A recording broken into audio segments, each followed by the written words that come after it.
കർത്താവായ യേശുക്രിസ്തുവിന്റെ അതിപരിശുദ്ധ നാമം വാഴ്ത്തപ്പെടുമാറാകട്ടെ. കർത്തൃമേശ ദൈവസഭയ്ക്കുള്ളതോ എന്ന ടൈറ്റിലിൽ ഒരു എപ്പിസോഡ് 169 എപ്പിസോഡ് ചെയ്യുവാനായിട്ടിടയായി. അതിൽ നിന്ന് അനേക കമന്റുകൾ, അനേക കൺസേണുകൾ ലഭിക്കുവാനായിട്ടിടയായി. അതിന്റെ ഭാഗമായിട്ടാണ് അല്പം കൂടി ഈ വിഷയത്തിൽ ക്ലാരിറ്റി വരുത്തുവാനായിട്ട് ഈ എപ്പിസോഡ് ചെയ്യുവാനായിട്ട് ഞാൻ കർത്താവിൽ ആഗ്രഹിക്കുന്നത്. നമ്മുടെ ഗേറ്റ് ചർച്ചിന്റെ ശുശ്രൂഷകനായിരിക്കുന്ന എൽദോ വർഗീസ് ബ്രദർ ഈ വിഷയത്തെക്കുറിച്ച് തൊട്ട് മുമ്പ് ഒരു വീഡിയോ ചെയ്യുകയും വളരെ വളരെ ഡീറ്റെയിൽ ആയിട്ട് ഈ വിഷയം കവർ ചെയ്യുകയും ചെയ്തിട്ടുണ്ട്. ഓൾമോസ്റ്റ് ആ വിഷയത്തിനൊരു നല്ല ക്ലാരിറ്റി ഇതിനോടകം വന്നിട്ടുണ്ട്. എങ്കിലും ഞാൻ ഈ വിഷയത്തിൽ പറയുവാനായിട്ട് ആഗ്രഹിക്കുന്നത്, ഉലകത്തിൽ കർത്തൃമേശ അല്ലെങ്കിൽ തിരുവത്താഴം എന്ന പേരിൽ ആചരിക്കുന്ന ഈ ശുശ്രൂഷയുടെ ഒരു ഫുൾ പിക്ചർ, പല രീതിയിൽ പല കൂട്ടര് ഇതിനെ എങ്ങനെയൊക്കെ ആചരിക്കുന്നു എന്നുള്ളതിനെ കുറിച്ച് ഒരു ഫുൾ പിക്ചർ നിങ്ങൾക്ക് ലഭിക്കുവാൻ വേണ്ടിയിട്ടാണ്. അത് മനസ്സിലായി കഴിയുമ്പോഴത്തേന് ശരിക്കും ലോർഡ്സ് ടേബിൾ അല്ലെങ്കിൽ തിരുമേശ എന്താണ് എന്ന് നിങ്ങൾക്ക് മനസ്സിലാക്കുവാൻ മേക്ക് ഔട്ട് ചെയ്യുവാനായിട്ട് കഴിയും. അതാണ് ഞാൻ ഇതിൽ കൂടി ആഗ്രഹിക്കുന്നത്. പ്രാർത്ഥനയോട് നമുക്ക് ഈ വിഷയത്തിലേക്ക് വരാം. ഞാൻ ഇതിനെ കൂടുതലായിട്ട് എക്സ്പ്ലെയിൻ ചെയ്യാം. ലോർഡ്സ് സപ്പർ അല്ലെങ്കിൽ ലോർഡ്സ് ടേബിൾ പ്രധാനമായിട്ടും 5 വിധം ഇന്ന് ലോകം ആചരിക്കുന്നുണ്ട്. ഒന്നാമതായിട്ട് പെസഹ അല്ലെങ്കിൽ പാസ് ഓവർ, ഇത് യഹൂദന്മാരാണ് ഇതിനെ ആചരിക്കുന്നത്. രണ്ടാമതായിട്ട് തിരുവത്താഴം അല്ലെങ്കിൽ ലോർഡ് സപ്പർ, ഇതും യഹൂദന്മാർ തന്നെയാണ് ആചരിച്ചു തുടങ്ങിയതെങ്കിലും പിന്നീട് ഇന്ന് പ്രൊട്ടസ്റ്റന്റ് റിഫോർമേഷന് ശേഷം അനേക ക്രിസ്തീയ സഭകൾ അത് ഫോളോ ചെയ്യുന്നു. മൂന്നാമതായിട്ട് holy communion, holy mass, eucharist, ഇത് കുർബാന എന്ന പേരിൽ അറിയപ്പെടുന്നു. റോമൻ കാത്തലിക്സ്, ഓർത്തഡോക്സ് സഭാ വിഭാഗങ്ങൾ അതിനെ ഹോളി കമ്മ്യൂണിയനായിട്ട് കാണുന്നു. നാലാമതായിട്ട് ലോർഡ്സ് ടേബിൾ, കർത്തൃമേശ. എന്താണ് തിരുമേശ അല്ലെങ്കിൽ കർത്തൃമേശ എന്ന് ഞാൻ എക്സ്പ്ലെയിൻ ചെയ്യാം. അഞ്ചാമതായിട്ട് ലവ് ഫീസ്റ്റ് അല്ലെങ്കിൽ സ്നേഹവിരുന്ന്. ഈ ഒരു 5 നിലകളിലായിട്ടാണ് ഈ വിഷയത്തെ ജനം മനസ്സിലാക്കിയിരിക്കുന്നതും ആചരിക്കുന്നതും.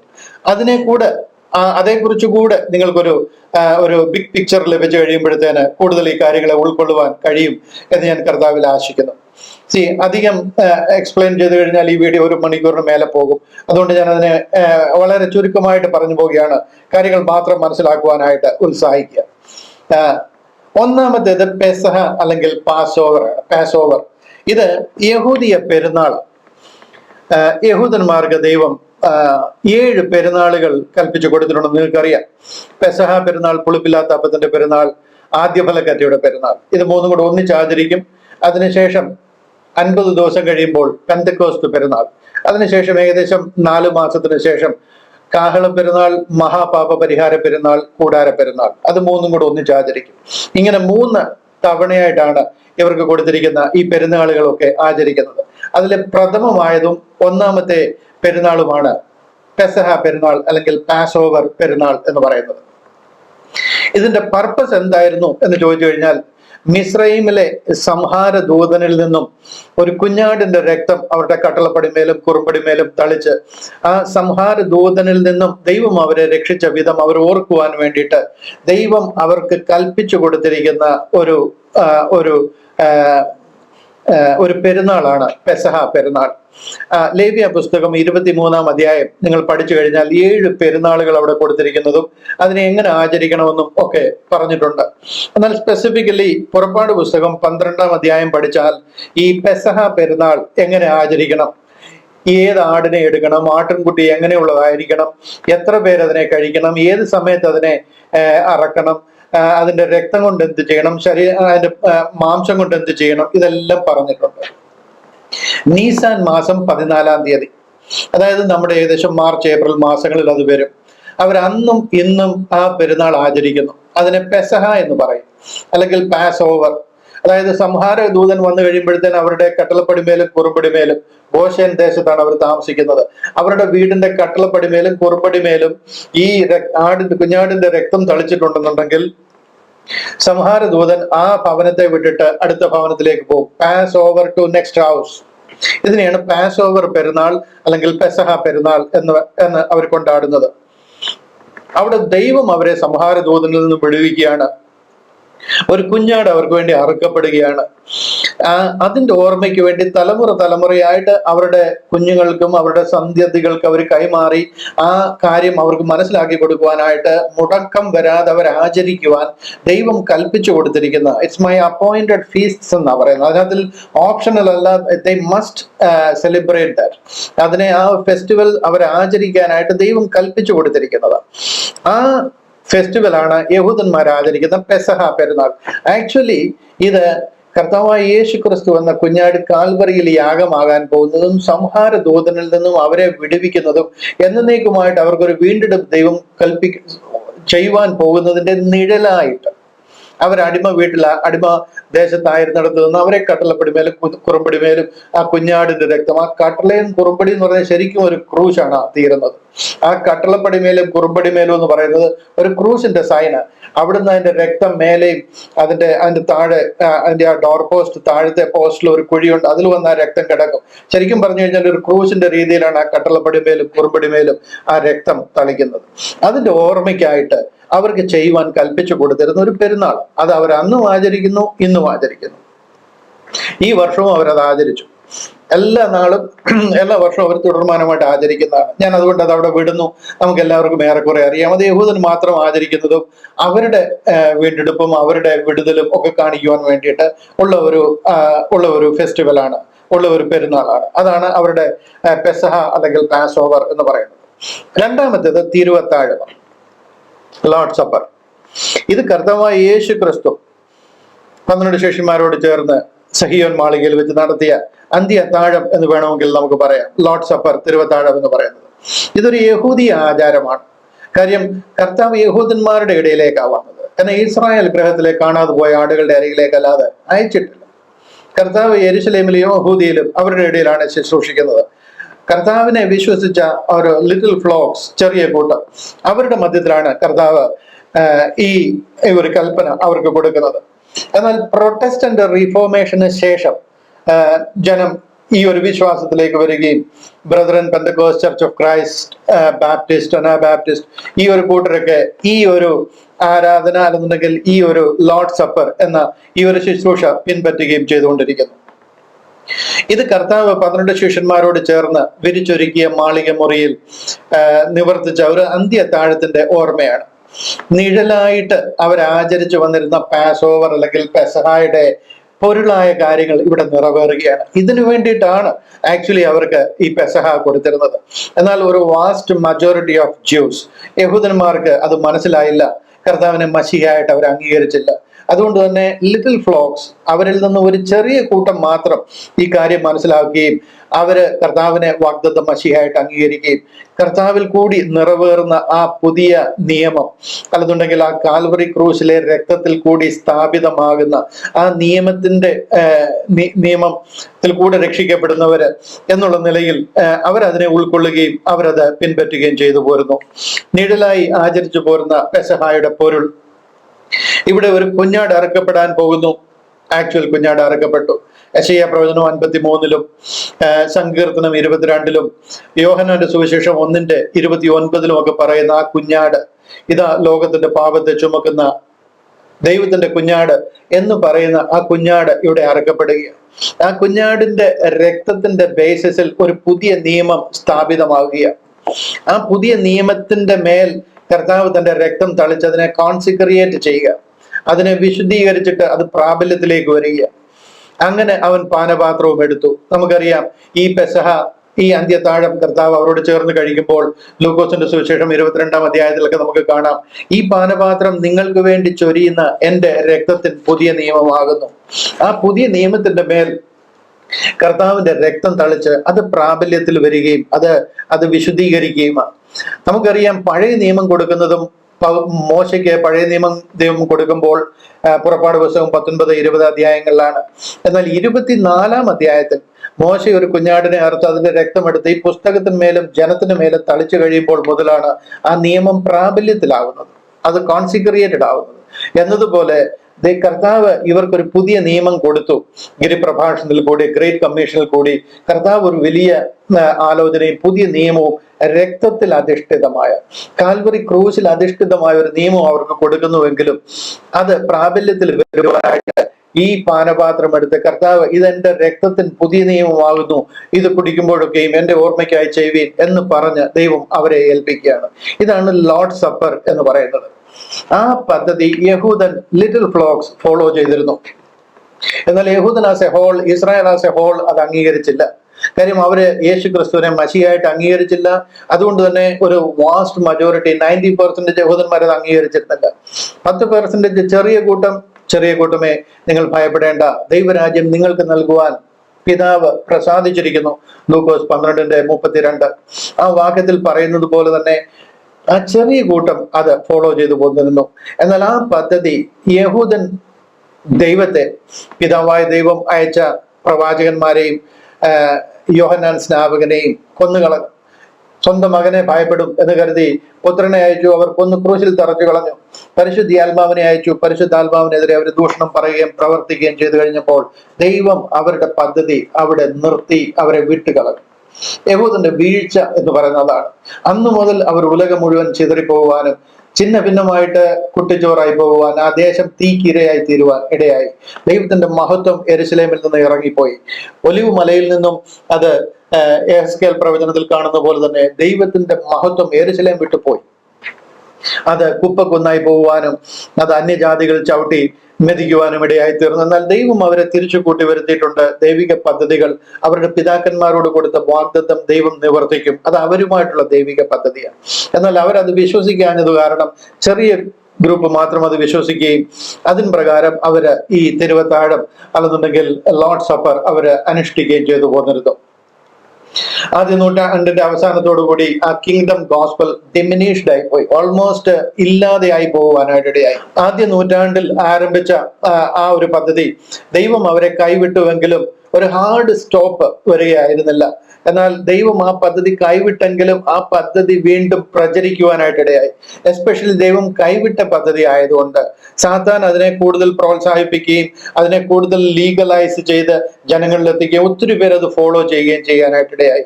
ആ പദ്ധതിയാണ് കാലക്രമേണ കോൺസ്റ്റന്റൈൻ ചക്രവർത്തി അതിന്റെ നേതാവായിട്ട് തീരുകയും അദ്ദേഹം നിക്കിയ കൗൺസിലൂടെ അതിനെ ഉറപ്പിക്കുകയും അതിനുശേഷം നിയമങ്ങളും കംപ്ലീറ്റ് ചട്ടങ്ങളും ഒക്കെ മാറ്റി ലീഗലൈസ് ചെയ്ത് പള്ളിയും പട്ടക്കാരനും കുർബാനയും കുമ്പസാരവും ഒക്കെ ആയിട്ട് ഇന്നത്തെ രീതിയിൽ ക്രിസ്തീയ മാർഗമായിട്ട് മാറിത്തീരുന്നത്. അന്നും അവര് ഈ ലോർഡ് സപ്പർ ഫോളോ ചെയ്തിരുന്നു.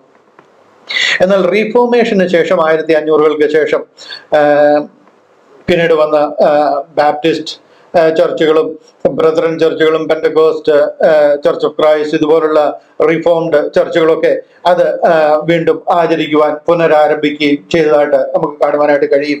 അവര് ഇന്നും ആ ലോർഡ് സപ്പർ ഫോളോ ചെയ്യുന്നു. ഇതാണ് ലോർഡ് സപ്പറിനെ കുറിച്ച് പറയാനുള്ളത്.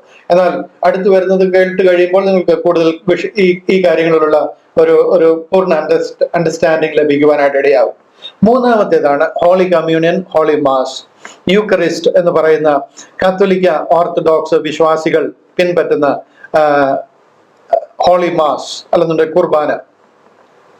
കുർബാന എന്ന് പറയുമ്പോൾ തന്നെ അറിയാം അതൊരു കുർബാനാണ്, ഒരു ബലിയാണ്.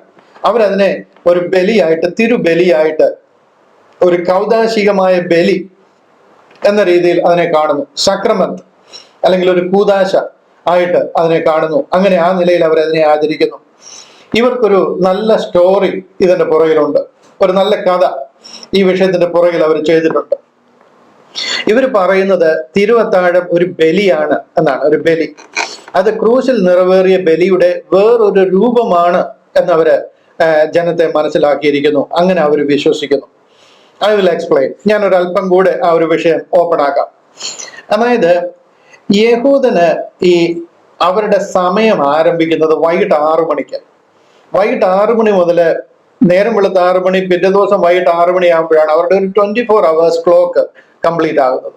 എന്നാൽ നമ്മളെ സംബന്ധിച്ചിടത്തോളം രാത്രി 12 മണിക്കാണ് നമ്മുടെ ടൈം ആരംഭിക്കുന്നത്. 12 മണിക്ക് തുടങ്ങി രാവിലെ പകൽ 12 മണി, പിന്നെ തിരിച്ച് രാത്രി 12 മണിക്ക് നമ്മുടെ ആ സമയം അവസാനിക്കും. അങ്ങനെയാണ് നമ്മുടെ ടൈം ആരംഭിക്കുന്നതും അവസാനിക്കുന്നതും. അവരെ സംബന്ധിച്ചിടത്തോളം വൈകിട്ട് 6 മണി മുതൽ 6 മണി വരെയാണ്.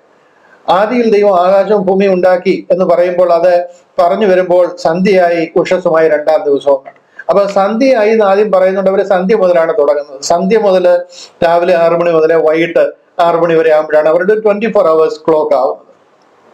ഇവിടെ രസകരമായ ഒരു കാര്യമുണ്ട്, നിങ്ങൾ എന്നെ ശ്രദ്ധിച്ച് കേൾക്കണം. ഈ കർത്താവിന്റെ സഹിയോൻ മാളികയിലെ അത്താഴം അല്ലെന്നുണ്ടെങ്കിൽ പെസഹ അത്താഴം എന്ന് പറയുന്നത് വൈകിട്ട് 6 മണിക്ക് ശേഷം നടന്ന ഒരു കാര്യമാണ്. 6 മണിക്ക് ശേഷം നടന്നൊരു കാര്യമായതുകൊണ്ട് അത് ഏകദേശം ഒരു 8-9 മണി ആയപ്പോഴത്തേന് തീർന്നു. അതിനുശേഷം കർത്താവ് ഒലിവ് മലയിലേക്ക് പോവുകയും ഒലിവ് മലയിൽ വെച്ച് പിടിക്കപ്പെടുകയും അതിനുശേഷം മഹാപുരോഹിതന്മാരുടെ ഇടയിലും സന്നിധിൻ സംഘത്തിലും ഒക്കെ കൊണ്ടുവരികയും പിറ്റേ ദിവസം പിലാത്തോസിന്റെ സന്നിധിയിൽ കൊണ്ടുചെല്ലുകയും 3 മണിയായപ്പോഴത്തേന് കർത്താവിനെ ക്രൂശിക്കുകയും ചെയ്തു. അന്ന് വൈകിട്ട് അടക്കുകയും ചെയ്തു. ചുരുക്കി പറഞ്ഞു കഴിഞ്ഞാൽ ഈ 6 മണി മുതൽ പിറ്റേ ദിവസം 6 മണി ആകുന്നതിന് മുൻപായിട്ട് ഇത് രണ്ടും തീർന്നു. അതായത് പെസഹ അത്താഴവും കഴിഞ്ഞു, ക്രൂശീകരണവും കഴിഞ്ഞു. ഇത് രണ്ടും ഒരു ദിവസം തന്നെയാണ് നടന്നത്. വെള്ളിയാഴ്ച 6 മണിക്ക് ശേഷം തുടങ്ങിയെങ്കിൽ വെള്ളിയാഴ്ച വൈകിട്ട് 6 മണിയാകുന്നതിന് മുൻപായിട്ട് ഈ രണ്ട് കാര്യങ്ങളും നടന്നു കഴിഞ്ഞു. അവരെ സംബന്ധിച്ചിടത്തോളം ഒരു ദിവസം തന്നെ നടന്ന രണ്ട് ദൈവിക പ്രവർത്തികളാണ്, രണ്ട് ബലിയാണ് ഈ രണ്ടും. ഒന്ന് പെസഹ അത്താഴവും, രണ്ട് കർത്താവിന്റെ ക്രൂശീകരണവും. നിങ്ങൾക്ക് മനസ്സിലാകുന്നു എന്ന് വിശ്വസിക്കുന്നു. നമ്മളെ സംബന്ധിച്ചിടത്തോളം രാത്രി 12 മണിക്കാണ് ഒരു ദിവസം ആരംഭിക്കുന്നത്. അതുകൊണ്ട് ഈ അത്താഴം ആ ദിവസം വരത്തില്ല. വ്യാഴാഴ്ച അത്താഴവും വെള്ളിയാഴ്ച ക്രൂശീകരണവുമാണ്. അവരെ സംബന്ധിച്ചിടത്തോളം വൈകിട്ട് 6 മണിക്ക് ഡേ ആരംഭിക്കുന്ന കാരണം 7 മണിക്ക് അത്താഴം കഴിച്ചു കഴിഞ്ഞാൽ, ഈ തിരുവത്താഴം കഴിച്ചു കഴിഞ്ഞാൽ അന്നേ ദിവസം തന്നെയാണ് ക്രൂശീകരണവും നടക്കുന്നത്. അതായത് വെള്ളിയാഴ്ച തന്നെയാണ് ഈ അത്താഴവും ക്രൂശീകരണവും രണ്ടും നടക്കുന്നത്. ക്ലിയർ ആയെന്ന് വിശ്വസിക്കുന്നു. ഇല്ലെങ്കിൽ ഒന്നുകൂടെ തിരിച്ച് ഇത് കേട്ട് കഴിയുമ്പോഴത്തേനും നിങ്ങൾക്ക് അത് മനസ്സിലാവും. ഓക്കെ, ഈ രണ്ട് കാര്യങ്ങളും രണ്ടും ബലികളാണ്. ഒന്ന് രക്തഹിത ബലിയും മറ്റേത് രക്തരഹിത ബലി. ഒന്ന് ബ്ലഡി സാക്രിഫൈസ്, മറ്റേത് ബ്ലഡ്ലെസ് സാക്രിഫൈസ്. രക്ത ഉള്ള ബലിയും രക്തമില്ലാത്ത ബലിയും. ഈ വൈകിട്ടത്തെ പെസഹ എന്ന് പറയുന്ന രക്തമില്ലാത്ത ബലിയായിരുന്നു. എന്നാൽ കർത്താവിന്റെ ക്രൂശീകരണം രക്തത്തോടു കൂടിയുള്ള ഒരു ബലിയാണ്. മനസ്സിലായോ? ഞാനൊരു വാക്യം കാണിക്കാം. ഇവര് അതിന് പറയുന്നത് ലൂക്കോസിന്റെ സുവിശേഷം, ഫോർ എക്സാമ്പിൾ ലൂക്കോസിന്റെ സുവിശേഷം എടുത്തു കഴിഞ്ഞാൽ 22-ാമത്തെ അധ്യായം അതിന്റെ 17-ാമത്തെ വാക്യം ഞാനൊന്ന് പ്രൊജക്ട് ചെയ്യാം. അവിടെ പറയുന്നുണ്ടല്ലോ, പിന്നെ പാനപാത്രം എടുത്തു വാഴ്ത്തി ഇത് വാങ്ങി പങ്കിട്ടുകൊള്ളുവീൻ എന്ന് പറഞ്ഞു. ഇവരുടെ ഈ വൈകിട്ടത്തെ അത്താഴം എന്ന് പറയുന്ന ഒരു ഫുൾ ഫ്ലഡ്ജഡ് മീലാണ്, ഒരു ഫുൾ കോഴ്സ് മീലാണ്. അതിൽ 4 പ്രാവശ്യം ആ വീഞ്ഞിന്റെ ചഷകം എടുത്ത് വാഴ്ത്തും. 4 പ്രാവശ്യമായിട്ട് അവരത് കുടിക്കും. ഏകദേശം ഒരു 2-3 മണിക്കൂറത്തെ ഒരു ഡിന്നറായി. അത് ഫുൾ കോഴ്സ് മീലാണ്. അതിൽ ഓരോ പ്രാവശ്യവും ഇതിനിടയിലായിട്ട് ഈ ചഷകം, വീഞ്ഞിന്റെ ചഷകം എടുത്ത് വാഴ്ത്തുകയും അത് കുടിക്കുകയും ചെയ്യും. ഈ ഇവിടെ പറഞ്ഞിരിക്കുന്ന 22-ന്റെ 17 പറഞ്ഞിരിക്കുന്ന പിന്നെ പാനപാത്രം എടുത്തു വാഴ്ത്തി ഇത് വാങ്ങി പങ്കിട്ടുകൊള്ളുവീൻ എന്ന് പറയുന്നത് 2-ാമത്തെ ചഷകമാണ് എന്നാണ് അവർ വിശ്വസിച്ചിരിക്കുന്നത്. 1-ാമത്തെ ചഷകത്തെ കുറിച്ച് ലൂക്കോസ് പറഞ്ഞിട്ടില്ല. 2-ാമത്തെ ചഷകമാണ് ഈ ലൂക്കോസ് 17 പറഞ്ഞിരിക്കുന്നതെന്നും ഇതിന്റെ 20-ാമത്തെ വാക്യത്തിൽ നോക്കിക്കഴിഞ്ഞാൽ ഈ 17 കഴിഞ്ഞു 18, 19, 20 അതേ അധ്യായത്തിൽ തന്നെ വീണ്ടും ഒന്നുകൂടെ എടുത്ത് വാഴ്ത്തുന്ന കണ്ടോ. അവണ്ണം തന്നെ അത്താഴം കഴിഞ്ഞ ശേഷം അവൻ പാനപാത്രവും കൊടുത്തു. ഈ പാനപാത്രം നിങ്ങൾക്ക് വേണ്ടി ചൊരിയുന്ന എന്റെ രക്തത്തിലെ പുതിയ നിയമമാകുന്നു. ഇത് 3-ാമത്തെ ചഷകമാണ് എന്നാണ് അവർ പറയുന്നത്. ചുരുക്കി പറഞ്ഞു കഴിഞ്ഞാൽ 4 പ്രാവശ്യമായിട്ട് ഇതിനെ വാഴ്ത്തിയ ഒരു ഫുൾ കോഴ്സ് മീലാണ് ഈ പെസഹായുടെ അത്താഴം എന്ന് പറയുന്നത്. അതില് 3-ാമത്തെ ചഷകം എടുത്ത് വാഴ്ത്തുകയാണ് ഇവിടെ. ഇതിനു ശേഷം 117-ാമത്തെയും 118-ാമത്തെയും സങ്കീർത്തനം അവർ വായിക്കുകയും ധ്യാനിക്കുകയും ചെയ്യും. അതിനുശേഷമാണ് 4-ാമത്തെ അത്താഴം, 4-ാമത്തെ ചഷകം എടുക്കുകയും വാഴ്ത്തുകയും ചെയ്യേണ്ടുന്നത്. എന്നാൽ അതിനു മുൻപായിട്ട് കർത്താവ് ശിഷ്യന്മാരെ വിളിച്ചുകൊണ്ട് ആ മുറിയിൽ നിന്നും ഇറങ്ങിയെന്നും അവർ ഒലിവ് മലയിലേക്ക് പോയി എന്നും അവർ വിശ്വസിക്കുന്നു. അത് ശരിയാണ്. കർത്താവ് ഒലിവ് മലയിലേക്ക് പോയി, പ്രാർത്ഥനയ്ക്കായിട്ട് പോയി. അവരോടൊപ്പം ഗത്സമനെ തോട്ടത്തിൽ ചെന്ന് പ്രാർത്ഥിക്കുന്നത് നമുക്കറിയാം. ഒലിവ് മലയിലല്ല, ഗത്സമനയിലേക്ക് പോയി. അവിടെ കർത്താവ് പ്രാർത്ഥിക്കുന്നതായിട്ട് നമുക്കറിയാം. ആ ഗത്സമനയിലേക്ക് പോകുമ്പോൾ അതിന്റെ 122-ന്റെ 42-ാമത്തെ വാക്യം ഞാൻ കാണിക്കാം. പെട്ടെന്ന് ഞാനങ്ങ് പറഞ്ഞു പോവുകയാണ്, ഈ വീഡിയോ അധികം ദീർഘിപ്പിക്കാതിരിക്കേണ്ടതിന്. ഈ 42-ൽ കണ്ടില്ലേ, അവിടെ പറയുന്നുണ്ട്, പിതാവേ നിനക്ക് മനസ്സുണ്ടെങ്കിൽ ഈ പാനപാത്രം എങ്കിൽ നിന്ന് നീങ്ങിപ്പോണമേ. ഇത് 4-ാമത്തെ പാനപാത്രമാണ് എന്നാണ് അവർ പറയുന്നത്. 4-ാമത്തെ പാനപാത്രം 3 കുടിച്ചു. 3-ാമത്തെ കഴിഞ്ഞിട്ട് വാഴ്ത്തി 117, 118 സങ്കീർത്തനം വായിച്ചു. അത് കഴിഞ്ഞിട്ട് കർത്താവ് ഗത്സമനയിലേക്ക് പ്രാർത്ഥിക്കാനായിട്ട് പോവുകയാണ്. 4-ാമത്തെ ചഷകം വാഴ്ത്തിയിട്ടില്ല, കുടിച്ചിട്ടില്ല. അതുകൊണ്ട് അവിടെ വെച്ച് കർത്താവിനോട് ചോദിക്കുകയാണ്, ഈ പാനപാത്രം എങ്കിൽ നിന്ന് കഴിയുമെങ്കിൽ നീങ്ങിപ്പോകണമേ എന്ന് പ്രാർത്ഥിക്കുന്നു. എന്നാൽ ഒരു വാക്യം കൂടെ കാണിക്കാം. മത്തായിയുടെ സുവിശേഷം 27:34. മത്തായി 27:34. മത്തായിയുടെ സുവിശേഷം 27:34 വാക്യത്തിൽ പറയുന്നു, എന്നാൽ 33 പറയുന്നു, തലയോടിടം എന്നർത്ഥമുള്ള ഗോൽഗോഥ എന്ന സ്ഥലത്തെത്തിയപ്പോൾ അവന് കയ്പ് കലക്കിയ വീഞ്ഞ് കുടിപ്പാൻ കൊടുത്തു. 4-ാമത്തെ ചഷകം ഇതായിരുന്നു എന്നാണ് അവർ പറയുന്നത്. അടുത്തത് അത് രുചിച്ചു നോക്കിയാറെ അവന് കുടിപ്പാൻ മനസ്സായില്ല. ഈ 4-ാമത്തെ ചഷകം ഇതാണ്. ഇതോടുകൂടി പെസഹ പൂർണ്ണമായി എന്നാണ് അവർ വിശ്വസിക്കുന്നത്. ഇതിന്റെ ഭാഗമായിട്ട് അവർ പറയുന്നത് 1-ാമത്തെ ബലി രക്തമില്ലാത്ത ബലിയും 2-ാമത്തെ ബലി കർത്താവ് കാൽവറിയിൽ അർപ്പിച്ചത് രക്തത്തോടു കൂടിയ ബലിയും, ബ്ലഡ്ലെസ് സാക്രിഫൈസും ബ്ലഡി സാക്രിഫൈസും, അങ്ങനെ 2 ബലികളാണ് അവിടെ നടന്നത്. എന്നാൽ കർത്താവ് അർപ്പിച്ച ആ ബലി അവർക്ക് ആചരിക്കാനായിട്ട് കഴിയത്തില്ല. കാര്യം ക്രൂശിൽ കയറി ക്രൂശിതരായിട്ട് മരിക്കുന്നത് അവർക്ക് പ്രാവർത്തികമല്ലല്ലോ. അതുകൊണ്ട് അതിനെ സൂചിപ്പിക്കുന്ന നിലയിൽ അതിന് മുൻപായിട്ട് അന്നേ ദിവസം തന്നെ അതിന് സൂചകമായി നടത്തിയ ആ പെസഹായുടെ ബലി അത് അവര് കൗദാശികമായിട്ട് ആചരിക്കുന്നു. അതാണ് അവരുടെ കുർബാന, അതാണ് അവരുടെ ഹോളി മാസ് എന്ന് അവര് പറയുന്നത്. രക്തബലിയും രക്തരഹിത ബലിയും, ഈ 2 ബലികൾ. അതിലെ 2-ാമത്തെ ബലി പ്രാവർത്തികമല്ലാത്തതിനാല് 1-ാമത്തെ ബലി അവര് കൗദാശികമായിട്ട് ആചരിക്കുന്നു എന്നാണ് ഈ വിഷയത്തിൽ അവരുടെ ഒരു അണ്ടർസ്റ്റാൻഡിങ്. ഇതിന്റെ ഒരു വശമാണ്. ഇത് ഓൾറെഡി തെറ്റായിട്ടുള്ള ഒരു പഠിപ്പിക്കലാണ്, തെറ്റായിട്ടുള്ള ഒരു ചിന്താഗതിയാണ്. സോറി, ഞാൻ അങ്ങനെ പറയുന്നതിൽ ഒത്തിരി പേരുടെ വിശ്വാസത്തെ വ്രണപ്പെടുത്തുന്നുണ്ടായിരിക്കും. ബട്ട് സത്യം നമുക്ക് പറയാതിരിക്കാൻ കഴിയാത്തത് കൊണ്ടാണ് ഞാൻ അങ്ങനെ സംസാരിക്കുന്നത്. ആരോടും വിരോധം ഉണ്ടായിട്ടില്ല. ദൈവവചനത്തോട് നീതി പുലർത്തേണ്ടത് കൊണ്ടാണ് ഞാൻ അത് തെറ്റാണ് എന്ന് പറയാൻ കാര്യം. ഈ 3-ാമത്തെ ചഷകവും 4-ാമത്തെ ചഷകവും ഒക്കെ അതിന്റെ അർത്ഥം കംപ്ലീറ്റ്ലി വേറെ. അത് ഇതുമായിട്ടൊന്നും ഒരു പൊരുത്തവുമുള്ള അർത്ഥമേ അല്ല. ആ പർപ്പസിലേക്കുമല്ല ആ 3-ാമത്തെ ചഷകവും 4-ാമത്തെ ചഷകവും ഒക്കെ അവിടെ കുടിക്കുന്നത്. ഞാൻ അതിലോട്ട് കടന്നു കഴിഞ്ഞാൽ വളരെ ദീർഘമായിട്ട് തന്നെ എക്സ്പ്ലെയിൻ ചെയ്യേണ്ടതായിട്ട് വരും. അതുകൊണ്ട് ഞാൻ അവിടെ കടക്കുന്നില്ല. അതൊരു തെറ്റായ പഠിപ്പിക്കലാണ് എന്ന് മാത്രം പറഞ്ഞ് ഞാൻ അവിടുന്ന് മാറുക. കാര്യം എന്താണെന്ന് ചോദിച്ചു കഴിഞ്ഞാൽ ഇതിന്റെ വേറൊരു വശമുണ്ട്. ഇത് ഓൾറെഡി തെറ്റാണ്. ഇതിന്റെ വേറൊരു വശമുണ്ട്. അതായത് ഈ വീഞ്ഞുകൾ ഇവര് വാഴ്ത്തുമ്പോൾ ഇത് ഒറിജിനൽ കർത്താവിന്റെ രക്തവും ശരീരവുമായിട്ട് മാറുന്നു എന്നൊരു പഠിപ്പിക്കലുണ്ട്. ഇതിനെയാണ് ട്രാൻസ് സബ്സ്റ്റാൻസിയേഷൻ എന്ന് പറയുന്ന ഒരു റോമൻ കാത്തലിക് ഓർത്തഡോക്സ് വിശ്വാസം. The bread and wine truly become the body and blood of Jesus Christ എന്നൊരു പഠിപ്പിക്കൽ, ട്രാൻസ് സബ്സ്റ്റാൻസിയേഷൻ. അതായത് വസ്തുമാറ്റം, അത് യഥാർത്ഥമായിട്ട് കർത്താവിന്റെ ശരീരവും രക്തവുമായിട്ട് മാറുന്നു.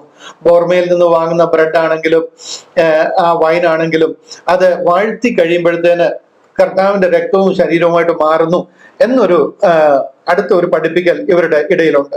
കാര്യം എന്താണെന്ന് ചോദിച്ചു കഴിഞ്ഞാൽ ഈ ഒരു ശുശ്രൂഷ നടത്തിക്കേണ്ടുന്നതും അതിന് പരിപൂർണമായിട്ടുള്ള ബലം കൊടുത്ത് അതിന് വേണ്ടുന്ന വെയിറ്റേജ് കൊടുത്ത് അതിനെ ഉറപ്പിക്കേണ്ടുന്നത് ഇവരുടെ ഒരു ആവശ്യമായിരുന്നു. കാര്യം ഈ ഉപദേശം എങ്ങനെ ക്രിസ്തു മതത്തിൽ കയറിയോ, എവിടെ നിന്ന് വന്നോ അവിടെ ഈ ആരാധനകൾ ഉണ്ടായിരുന്നു. അതായത് ബാബിലോണി ആരാധനയിൽ നിന്നാണ് ഇത് ഉരുത്തിരിഞ്ഞ് വന്നിരിക്കുന്നത്, ഈ റോമൻ കാത്തലിക് ഉപദേശങ്ങൾ. അതുപോലെ തന്നെ അത് പിന്നീട് റോമൻ പാഗൻ ഉപദേശങ്ങളിൽ ഉണ്ടായിരുന്ന ഒരു ആരാധനയാണ് ഈ അടയുണ്ടാക്കുകയും സൂര്യദേവൻ അപ്പം ഉണ്ടാക്കുകയും ഈ അട അവന് കാഴ്ചവെക്കുകയും ഒക്കെ ചെയ്യുന്ന ഒരു ആരാധന അവരുടെ ഇടയിൽ ഉണ്ടായിരുന്നു. അതിനെ സ്ട്രിക്റ്റ് ആയിട്ട് ക്രിസ്തു മതത്തിൽ കയറ്റുവാനായിട്ട് ഈ ബാബിലോണിയ ഉപദേശം ഈ റോമൻ പാഗൻ ആരാധനയിൽ കടത്തുവാനായിട്ട് അവർ കണ്ടെത്തിയ ഒരു മാർഗം. ശരിക്കും അവിടെ അവർ ആരാധിച്ചിരുന്നത് സൂര്യദേവനെ. ആ സൂര്യദേവനെ വണങ്ങുകയും സൂര്യനെ പോലെ അടയുണ്ടാക്കി സൂര്യന് അട കാഴ്ചവെക്കുകയും ചെയ്യുന്ന ഒരു ആരാധന അവരുടെ ഇടയിൽ ഉണ്ടായിരുന്നു. ആ വിഷയം, ആ ആരാധനയെ ക്രിസ്തു മതത്തിലേക്ക് കയറ്റി കഴിഞ്ഞപ്പോഴത്തേന് ആ സൂര്യന്റെ ആരാധന ഇതിലേക്ക് കയറ്റണം. അതിനു വേണ്ടിയിട്ട് വേണ്ടുന്ന എംഫസിസ് എല്ലാം അതിന് കൊടുത്ത് അതിനെ ഒരു ഭയങ്കര ഹോളി മാസായിട്ട് മാറ്റി ഈ നിലയിൽ അതിനെ ആരാധിച്ച് അവര് മുന്നോട്ട് പോയിക്കൊണ്ടിരിക്കുന്നു. ഞാൻ അങ്ങനെ പറഞ്ഞപ്പോൾ നിങ്ങൾക്ക് ഒരുപക്ഷെ അതിനൊരു ഒരു വിശ്വാസയോഗ്യമായി കാണത്തില്ല. ഒന്ന് രണ്ട് വാക്യങ്ങൾ ബൈബിളിൽ നിന്ന് കാണിച്ചിട്ട് ഞാനത് മുന്നോട്ട് നീങ്ങാം. യിരെമ്യാ പ്രവചനം 7-ാം അധ്യായം അതിന്റെ 17-18 വാക്യങ്ങൾ. യിരെമ്യാ പ്രവചനം 7-ാം അധ്യായം 17-18 വാക്യങ്ങൾ. 17-ാം വാക്യം ഇങ്ങനെ പറയുക: യഹൂദ പട്ടണങ്ങളിലും യെരൂശലേമിന്റെ വീതികളിലും അവർ ചെയ്യുന്നത് നീ കാണുന്നില്ലയോ? യെരൂശലേമിനെയും യഹൂദയെയും ദൈവം ഉലകം മുഴുവൻ ചുറ്റിക്കാൻ കാര്യമിത്. അവരെ ഓടിച്ചു വിടാൻ, അവരെ പ്രവാസത്തിൽ അയക്കാൻ, ഉലകം മുഴുവനും ചിതറിച്ചു കളയാനുള്ള കാര്യമിത്. അടുത്ത വാക്യം 18: എനിക്ക് കോപം വരത്തക്കവണ്ണം അവർ ആകാശ രാജ്ഞിക്ക് അപ്പം ചുടേണ്ടതിനും അന്യദേവന്മാർക്ക് പാനീയ ബലി പകരേണ്ടതിനും മക്കൾ വിറക് വിറക്കുകയും അപ്പന്മാർ തീ കത്തിക്കുകയും സ്ത്രീകൾ മാവ് കുഴയ്ക്കുകയും ചെയ്യുന്നു.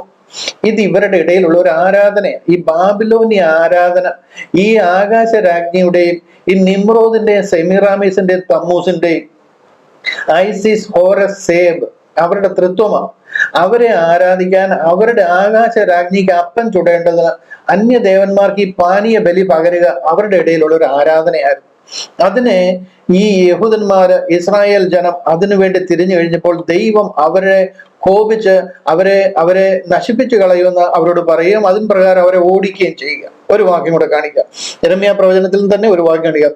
100 കണക്കിന് റെഫറൻസുകൾ ഈ വിഷയത്തിനുള്ള ബന്ധത്തിൽ ഞാൻ കാണിക്കുവാനായിട്ട് കഴിയും. 44-ാമത്തെ അധ്യായം അതിന്റെ 17-ാമത്തെ വാക്യം. ഇത് കണ്ടില്ലയോ? അവിടെ പറയാണ്, ആകാശരാജ്ഞിക്ക് ധൂപം കാട്ടുകയും അവർക്ക് പാനീയ ബലി പകരുകയും ചെയ്യുമെന്നും ഞങ്ങൾ നേർന്നിരിക്കുന്ന നേർച്ചയൊക്കെയും ഞങ്ങൾ നിവർത്തിക്കും. ഞങ്ങളുടെ പിതാക്കന്മാരും രാജാക്കന്മാരും പ്രഭുക്കന്മാരും യഹൂദ പട്ടണങ്ങളിലും യെരൂശലേം വീഥികളിലും ചെയ്തതുപോലെ തന്നെ അന്ന് ഞങ്ങൾ വേണ്ടുവോളം ആഹാരവും സുഖവും ഉണ്ടായിരുന്നു, ഒരനർത്ഥവും നേരിട്ടിരുന്നില്ല. കണ്ടോ? ഞങ്ങൾ യഹോവയെ ആരാധിക്കാൻ ഞങ്ങൾക്ക് താല്പര്യമില്ല. ഞങ്ങൾ ആകാശരാജ്ഞിക്ക് ധൂപം കാട്ടും, അവർക്ക് ഞങ്ങൾ പാനീയ ബലി പകരും. കാര്യം എന്താണെന്ന് ചോദിച്ചു കഴിഞ്ഞാൽ അന്ന് ഞങ്ങൾക്ക് ഒരു പ്രശ്നവുമില്ലായിരുന്നു. ഞങ്ങളുടെ പിതാക്കന്മാരും രാജാക്കന്മാരും ഒക്കെ വേണ്ടുവോളം ആഹാരവും സുഖവും ഉണ്ടായിരുന്നു, ഒരനർത്ഥവും ഞങ്ങൾക്ക് അന്ന് ഉണ്ടായിരുന്നില്ല. അതുകൊണ്ട് ഞങ്ങൾ അവരെ ആരാധിക്കുന്ന ദൈവത്തിനെതിരായിട്ട് ഇവർ പറയുക. എന്നാൽ ഞങ്ങൾ ആകാശരാജ്ഞിക്ക് ധൂപം കാട്ടുന്നതും പാനീയ ബലി പകരുന്നതും നിർത്തിയത് മുതൽ ഞങ്ങൾക്കെല്ലാം ബുദ്ധിമുട്ട് തന്നെ. ഞങ്ങൾ വാൾ കൊണ്ടും ക്ഷാമം കൊണ്ടും മുടിയുന്നു. ഞങ്ങൾ അതുകൊണ്ട് അവരെ ആരാധിക്കുക, സെമിറാമീസിനെ തമ്മൂസിനെ എന്ന് യഹൂദന്മാര് പറയുക. ഈ അടുത്ത വാക്യം കണ്ടോ? 19-ാമത്തെ വാക്യം: ആകാശരാജ്ഞിക്ക് ധൂപം കാട്ടുകയും പാനീയ ബലി പകരുകയും ചെയ്യുമ്പോൾ ഞങ്ങൾ അവളുടെ രൂപത്തിൽ അടയുണ്ടാക്കുന്നതും. കണ്ടോ? ഇതാണ് സൂര്യദേവതയ ആകാശരാജ്ഞി. അവളുടെ രൂപത്തിൽ അടയുണ്ടാക്കുന്നു, അവൾക്ക് പാനീയ ബലി പകരുന്നത്. ഞങ്ങളുടെ ഭർത്താക്കന്മാരെ കൂടാതെയോ? ഞങ്ങൾ എല്ലാവരും ഈ കൂട്ടത്തിലാണെന്ന് പറയുക. അങ്ങനെ ദൈവം അവരെ അടിച്ച് ഉലകം മുഴുവൻ ഓടിക്കുക. അസീറിയൻ പ്രവാസത്തിലും ബാബേൽ പ്രവാസത്തിലൊക്കെ ഓടിക്കാൻ കാര്യമിത്.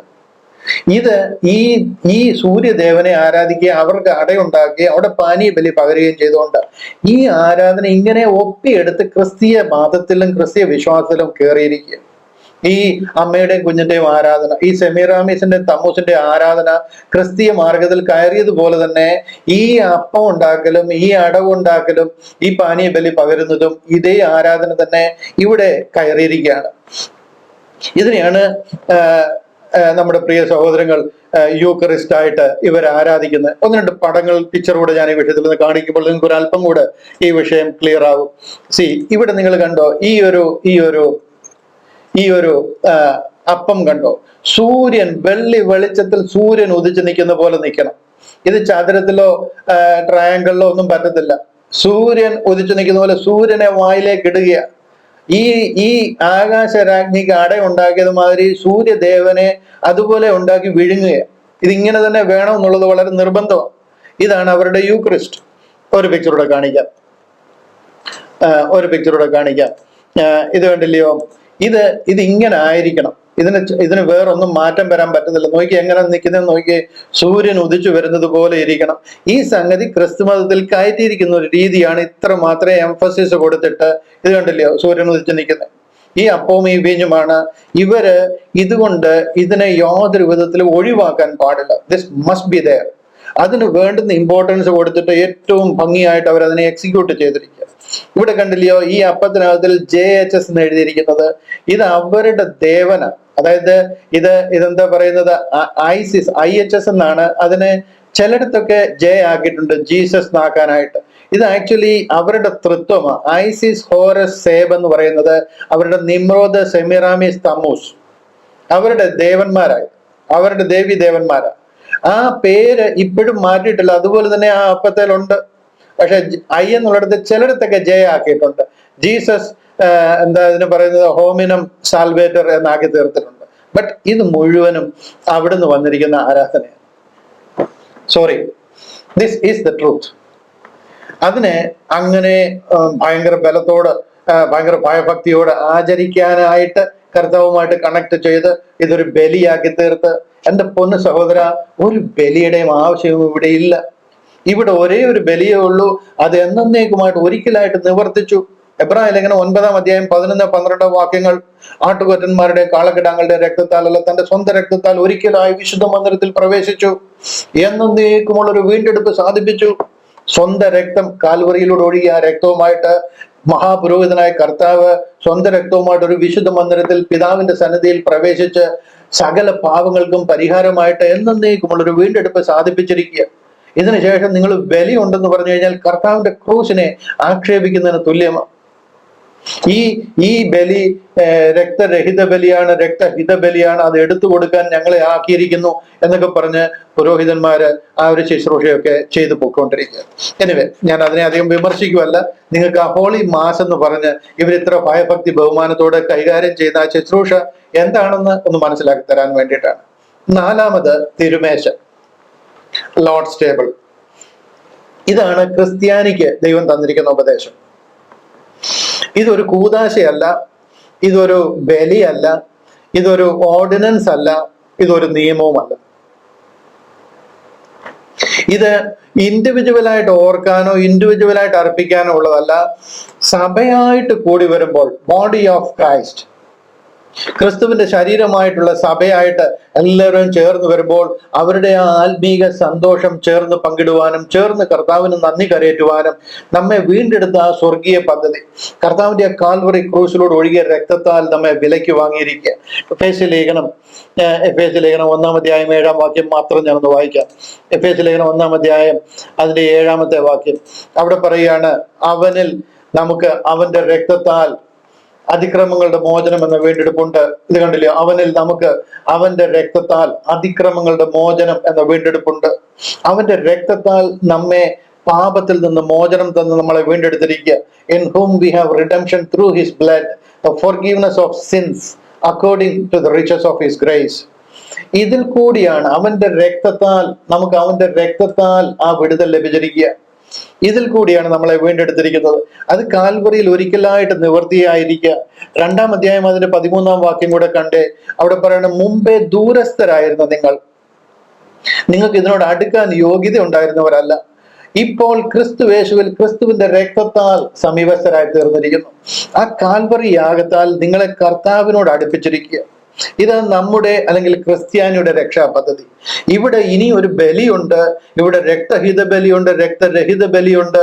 ആ ബലി ഞങ്ങൾ എടുത്തു കൊടുക്കുന്നു, ഇത് ബലിയാണ് എന്നൊക്കെ പറഞ്ഞു കഴിഞ്ഞാൽ ദൈവവചനത്തോട് ഒട്ടും നീതി പുലർത്താതെ ആരെയൊക്കെയോ സന്തോഷിപ്പിക്കാൻ, ഏതൊക്കെയോ പ്രസ്ഥാനത്തെ താങ്ങി നിർത്താൻ വളരെ ബുദ്ധിമുട്ടി ജനത്തെ തെറ്റായിട്ട് നിത്യ നരകാഗ്നിയിലേക്ക് നയിച്ചുകൊണ്ടിരിക്കുന്ന ആരാധനകൾ ആണ് എന്ന് പറയുവാനായിട്ട് ഞാൻ ആഗ്രഹിക്കുക.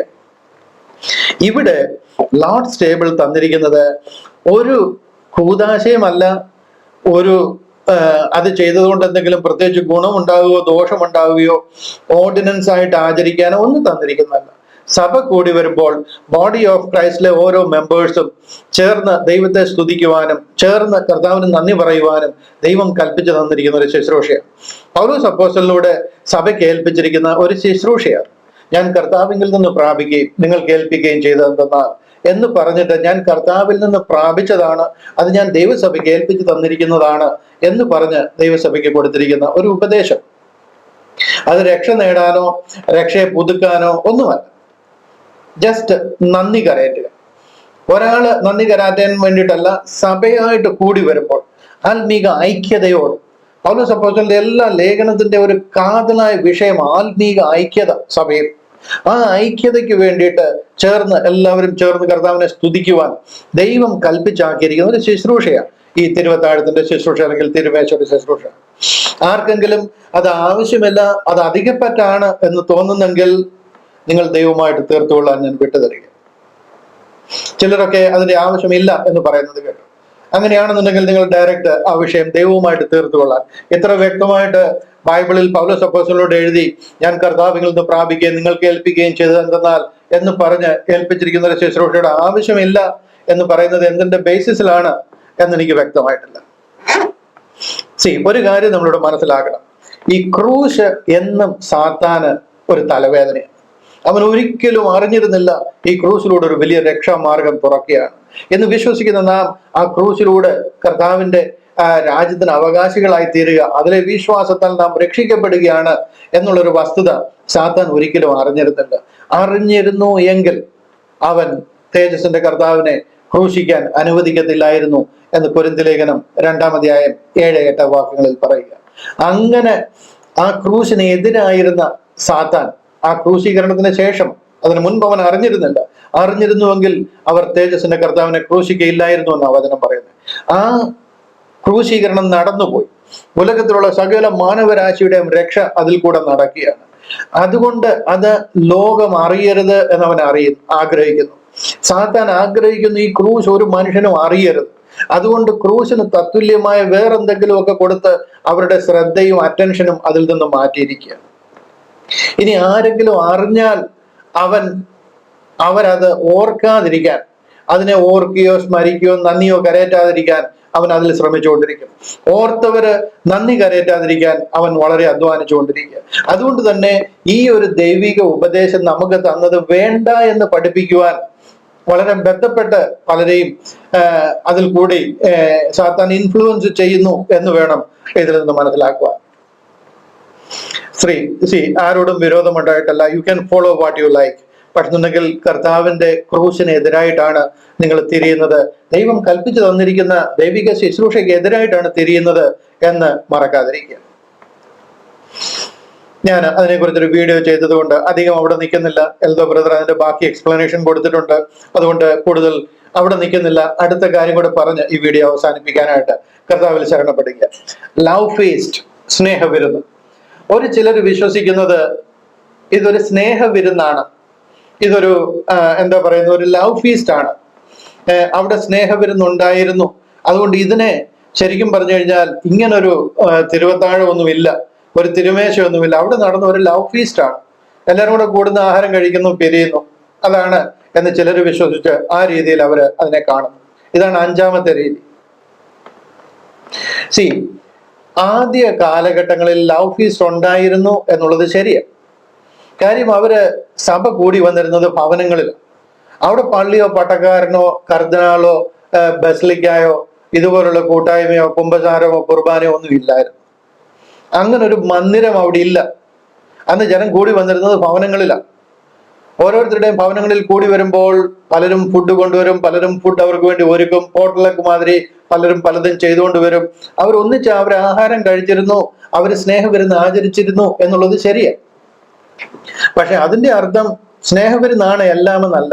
അവർ കൂടി വന്നിരുന്നത് ദൈവത്തെ ആരാധിക്കാനായിട്ട്. വരുമ്പോൾ അവർ ആഹാരം കൊണ്ടുവന്നിരുന്നു. പ്രത്യേകിച്ച് കൊരിന്തിലെ സഭയെ നോക്കിക്കഴിഞ്ഞാൽ അവരുടെ ഇടയിൽ ഗ്രീക്ക് യഹൂദന്മാരും ഗ്രീക്കുകാരും റോമൻസും ഒക്കെ ഇടകലർന്ന് ജീവിക്കുന്ന ഒരു ഗ്രൂപ്പ്. അവിടെ അവരവരുടെ സ്റ്റാറ്റസും അവരുടെ നിലയും വിലയും പദവിയും ഒക്കെ അവർ മാനിച്ചിരുന്ന അവരുടെ ഒരു കൾച്ചറിന്റെ ഭാഗമാണ്.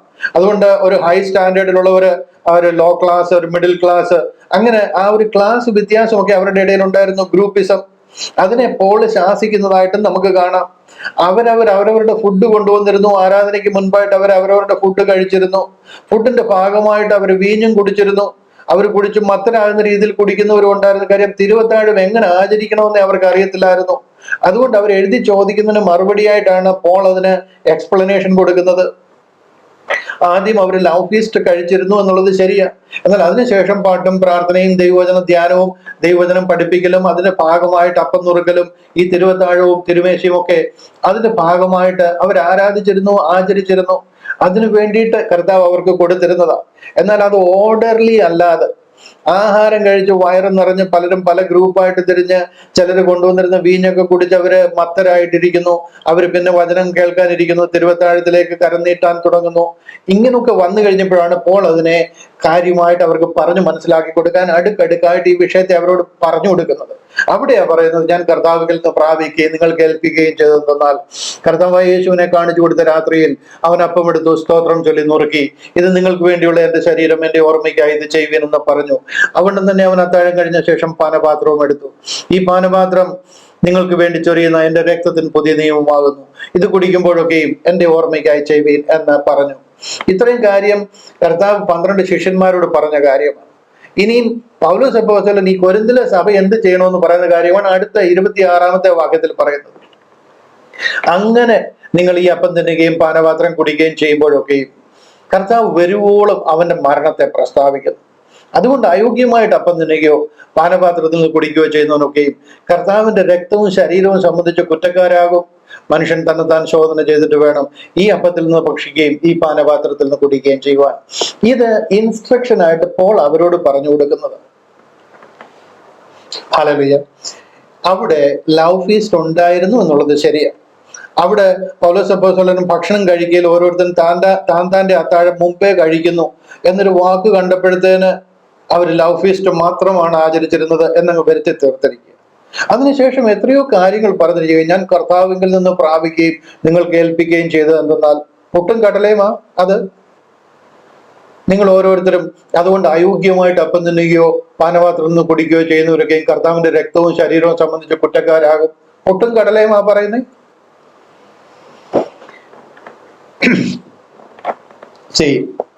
ഗ്രേസ് ഗോസ്പൽ ഇത് പൂർണ്ണമായിട്ട് മനസ്സിലാക്കാൻ കഴിയാതെ സ്വന്തം ഐഡിയ ഉപയോഗിക്കുന്ന ഒത്തിരി പേരുണ്ട്. പീറ്റർ റക്മാൻ എന്ന് പറയുന്ന ഒരു വെള്ളക്കാരനുണ്ട്. ഈ തിരുവത്താഴത്തെ ലവ് ഫീസ്റ്റ് ആയിട്ട് കണ്ടിരുന്ന ആള്. അയാളെ ഫോളോ ചെയ്യുന്ന ഒത്തിരി പേര് അമേരിക്കയിലുണ്ട്. പീറ്റർ റക്മാൻ നിങ്ങൾ നോക്കിയാൽ കാണാം. ഡേവിഡ് ഓസ്റ്റീൻ എന്നൊക്കെ പറയുന്ന ജാക്സൺ ജോർജിയയിലുള്ള ഡേവിഡ് ഓസ്റ്റീൻ ഒക്കെ പണ്ട് പൂർണ്ണമായിട്ട് മിഡാക്സ് ഗ്രേസ് ഗോസ്പലിൽ നിന്നിരുന്ന ആൾക്കാർ. എന്നാൽ ഈ പീറ്റർ റക്മാന്റെ ഉപദേശത്തിൽ പോയിട്ട് തെറ്റിപ്പോയ ആൾക്കാർ. റോഡ്നി ബ്ലിയു എന്ന് പറയുന്ന ഒരാള് കണക്റ്റിക്കട്ടിലുള്ള, അതുപോലെ പലരുണ്ട്. ജസ്റ്റിൻ ജോൺസൺ, ഇതുപോലെ ഒത്തിരി പേരുണ്ട് ഈ ഉപദേശത്തിൽ നിന്ന് മാറിയിട്ട് അവരവരുടെ ഐഡിയ ഉപയോഗിച്ചിട്ടുള്ളൂ. അങ്ങനെ ആൾക്കാരില്ല എന്നല്ല, ഗ്രേസ് ഗോസ്പലിൽ തെറ്റിപ്പോയിട്ടുള്ള ആൾക്കാരുണ്ട്. അവരെ ആരെയും മിഡാക്സ് ഡിസ്പെൻസേഷണൽ ഗ്രേസ് ഗോസ്പലിന്റെ ഭാഗമായിട്ട് ഇന്ന് കരുതുന്നില്ല. ആർക്കെങ്കിലും അങ്ങനെ മാറിപ്പോകണമെന്നുണ്ടെങ്കിൽ ഇറ്റ്സ് അപ് ടു യു. ഇവിടെ ഒരുത്തർക്കും നിർബന്ധമോ പിടിച്ചുകെട്ടോ അടിയോ ഒന്നുമില്ല. ലവ് ഫീസ്റ്റ് ആയിട്ട് ഫോളോ ചെയ്യണമെന്നുണ്ടെങ്കിൽ ബി ഇറ്റ്. ഞാൻ കർത്താവിൽ നിന്ന് പ്രാപിക്കുകയും നിങ്ങൾക്ക് ഏൽപ്പിക്കുകയും ചെയ്തെന്നാൽ അപ്പോസ്തലനായ പൗലോസിനെ ദൈവം വിളിച്ച് ദൈവസഭയുടെ അപ്പോസ്തലനായിട്ട് ആക്കിയിരിക്കുക. ദൈവസഭയുടെ ഉപദേശം തന്നിൽ കൂടെ പകർന്നിരിക്കുക. അതിനെ വളച്ചൊടിച്ച് ലവ് ഫീസ്റ്റ് ആണെന്നൊക്കെ വരുത്തി തീർക്കാൻ ശ്രമിക്കുമ്പോൾ കർത്താവിന്റെ മുമ്പിൽ വചനത്തിന് എതിരെ ഉദയ്ക്കുന്നത് നിങ്ങൾക്ക് നല്ലതായിരിക്കത്തില്ല എന്ന് മാത്രം ഞാൻ ഓർപ്പിക്കാം. അനേകരുടെ ഇടയ്ക്ക് പേഴ്സണലായിട്ട് സംസാരിച്ച്, പേഴ്സണലായിട്ട് വാട്സപ്പ് ഗ്രൂപ്പുകളിൽ ചെന്നൊക്കെ സംസാരിച്ച് ജനത്തെ അറിഞ്ഞുകൊണ്ട് തെറ്റിച്ചുകൊണ്ടിരിക്കും. ദൈവം നിങ്ങളോട് ക്ഷമിക്കട്ടെ. ഈ കാര്യത്തിന് വ്യക്തമായിട്ട് ദൈവം മനസ്സിലാക്കി തരുവാൻ നിങ്ങളോട് ഇടപെടട്ടെ എന്ന് ഞാൻ പ്രാർത്ഥിക്കാം. ഇതാണ് ഇന്ന് കാണുന്ന 5 തരം തിരുവത്താഴ്. ഈ 5ന്റെയും വ്യത്യാസം നിങ്ങൾക്ക് മനസ്സിലായി എന്ന് ഞാൻ വിശ്വസിക്കുന്നു. ഞാൻ 4ാമത് പറഞ്ഞ ലോർഡ്സ് ടേബിൾ, അതാണ് തിരുമേശ ഇന്നത്തെ സഭയ്ക്ക് ദൈവം തന്നിരിക്കുന്നത്. അതിന്നും വാലിഡ് ആണ്. അത് കർത്താവിന്റെ വരവ് വരെ, അവന്റെ മരണത്തെ ഓർക്കുവാൻ, അവന്റെ മരണത്തെ പ്രസ്താവിക്കുവാൻ, മരണത്തെ ഓർത്ത് നമ്മളെ വീണ്ടെടുത്ത സ്നേഹമോർത്ത് സഭയായിട്ട് ദൈവത്തെ സ്തുതിക്കുവാൻ കർത്താവ് കൽപ്പിച്ച് തന്നിരിക്കുന്നതാണ്. അങ്ങനെ നിങ്ങൾ ഈ അപ്പം തിന്നുകയും പാനപാത്രത്തിൽ നിന്ന് കുടിക്കുകയും ചെയ്യുമ്പോഴൊക്കെയും കർത്താവ് വരുവോളം അവന്റെ മരണത്തെ പ്രസ്താവിക്കുന്നു. ഹല്ലേലൂയ. കർത്താവ് നിങ്ങളെ സഹായിക്കട്ടെ. ഒരല്പം കൂടെ ഈ വിഷയത്തിൽ വെളിച്ചം വീശുവാൻ കഴിഞ്ഞു എന്ന് ഞാൻ വിശ്വസിക്കുന്നു. ദൈവം നിങ്ങളെ ധാരാളമായിട്ട് സഹായിക്കട്ടെ. സത്യം മനസ്സിലാക്കുവാനും സത്യവചനത്തെ യഥാർത്ഥമായിട്ട് പ്രസംഗിക്കുവാനും ദൈവം നിങ്ങളെ ഓരോരുത്തരെയും സഹായിക്കട്ടെ എന്ന് പ്രാർത്ഥിച്ചുകൊണ്ട് വാക്കുകൾക്ക് വിരാമം കുറിക്കുന്നു. കർത്താവിന്റെ കൃപ നിങ്ങളോട് കൂടെ ഇരിക്കുവാനായി.